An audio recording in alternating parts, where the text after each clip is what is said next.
How are you enjoying our lovely weather? It's to be honest, you do get used to it fairly quickly. We've been in the country since Monday. I can't believe they don't plough any of the roads around here. I can't believe it. Neither can we. No. We're getting 20 more centimeters today, so overnight. So you'll have a lot to look forward to. It's good. He lied. I don't get used to the cold. No. So what's this little tour been like? I assume that since the movie, you do some traveling for different things like this. What is that experience like? It's really good. Mainly because we do it on the company credit card, so it's really good. But it's also great because we love traveling. We love seeing different places, different cities, and Edmonton's actually we've always wanted to come up here, and it's great that we're now able to get the chance. Why? I think it's just one of those places where it's always on on the TV back home. It's mentioned quite regularly for I don't know why. Probably the Oilers. That's probably exactly why, actually. Have you been to an NHL game? Are you guys sports fans? Yeah, I mean, we went to both times when we've been with the exhibition in New York and in Toronto. We were able to see the Rangers and the Leafs play. We always find go to a sporting event in the city is the best way to get a feel of the city. And apparently the Oilers are more like a religion than just a regular sports team around here. So it should be an interesting evening. Yeah. Oh, so are you going? Yeah. So we're really pumped about that. All right, cool. So you guys obviously were part of one of the most successful film series in history. Tell me how that came about for you. We essentially saw that there was a audition for the movie in one of the national newspapers, and we decided, why not? Let's give it a go. So we just went on a whim. Had to wait like 3.5 hours to get seen for the interview. Which before then we were kind of thinking, let's leave this. We're not going to get anywhere. What's the point? But we got seen. Ended up seeing the head casting director, who quite liked us, and then we were brought back for about 5 or 6 other auditions. And then we got the part, and that was all over 6 weeks, like the summer holidays in the UK. Wow. And so we left school in the July brown hair and came back with ginger hair, which is quite a different. You're not natural gingers. No, we're fake. But to be fair, the hair dye wasn't the worst bit. The worst bit was the eyebrow bleaching. Ooh. Yeah, every 3 weeks, which very manly thing to say when you're at school. Oh, I can't really do anything tonight. I've got to get my eyebrows and bleached and my roots touched up. How old were you then? We were 14 when it all started, and yeah, it just kind of kept going and going and going. How did it affect your life? I mean, I guess it's hard to predict what your life would have been like without it. So I don't know. How do you answer that question? It's a tough one, I suppose. A little bit. We're definitely a lot more travelled than I guess we would have been otherwise. Seen a lot more cool things than I guess we would have seen normally. And I can't put a negative on it at all. Like it's something which I'm so glad that we were able to do. And it's just been a great trip.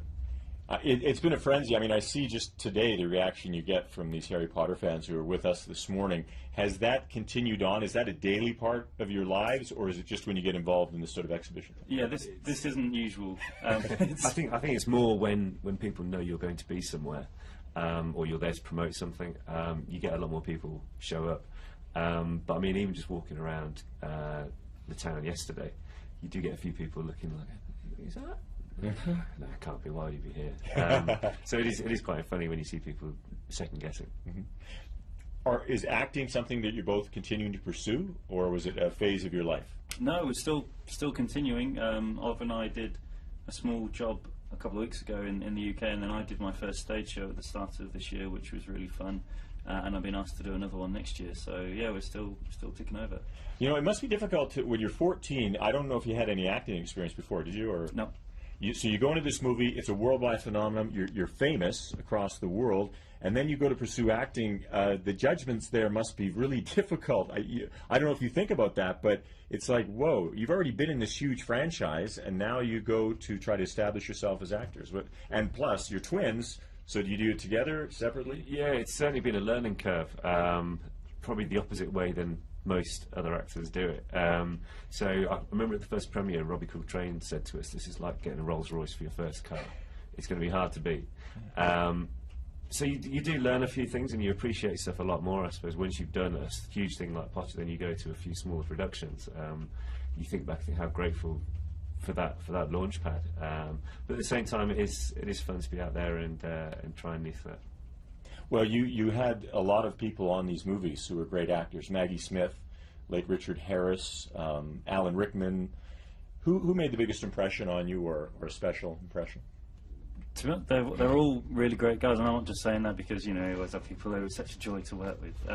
But no, everyone was really cool, and they were very encouraging if you had any questions, especially because a lot of us didn't do drama school or anything. So they're always encouraging us to ask questions. But one guy would be Michael Gambon, who played Dumbledore in the last 5 movies, I think it was 6 movies.